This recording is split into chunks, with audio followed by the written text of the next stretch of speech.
ہمدرد نہیں بن سکتے تو سر درد بھی مت بنو۔ ہر وہ شخص بے وفا ہے جو نماز نہیں پڑھتا، جو خدا کا نہیں وہ تمہارا کیسے ہو سکتا ہے؟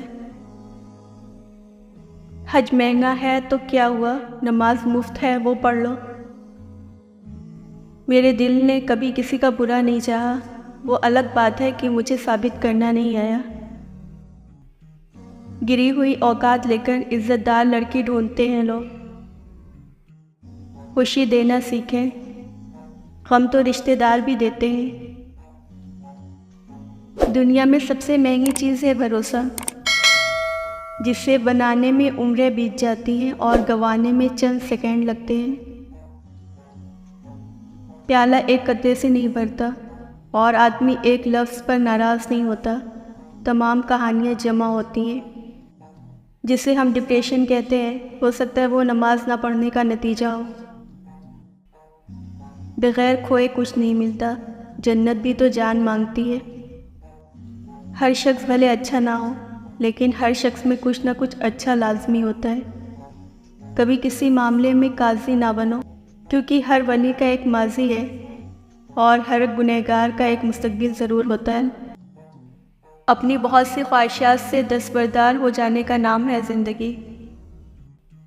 جو لوگ راستے الگ کرنے کا فیصلہ کر لیتے ہیں، سب سے پہلے وہ رابطے کم کر دیتے ہیں۔ اے زندگی، جس دن میں اپنے رب کو منا لوں تو تجھے اجازت ہے بے شک روٹھ جانا مجھ سے۔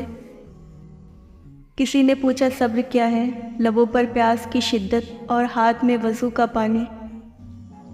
ایک خوبصورت دل ہزار خوبصورت چہروں سے بہتر ہے۔ دنیا میں اس سے بڑھ کر کوئی ایوارڈ نہیں ہو سکتا کہ لوگ آپ کی تربیت کی وجہ سے آپ کے والدین کو عزت اور آپ کو دعائیں دیں۔ دل والوں کا دماغ والے خوب فائدہ اٹھاتے ہیں، اور کامیابی پر مٹھائی مانگنے والے تکلیفوں میں نظر نہیں آتے۔ دو چہروں کا بوجھ نہ اٹھایا کیجیے، دل نہ ملے تو ہاتھ بھی نہ ملایا کیجیے۔ زندگی بدلنے کے لیے لڑنا پڑتا ہے اور آسان کرنے کے لیے سمجھنا پڑتا ہے۔ وقت آپ کا ہے، چاہو تو سونا بنا لو یا پھر چاہو تو سونے میں گزار دو۔ جاہل ہونے کے لیے ان پڑھ ہونا ضروری نہیں، جہالت ایک ظرف عمل ہے جسے کوئی بھی اختیار کر سکتا ہے۔ کبھی کبھی خود کو بھی محسوس کر لیا کریں، کچھ رونقیں خود سے بھی ہوا کرتی ہیں۔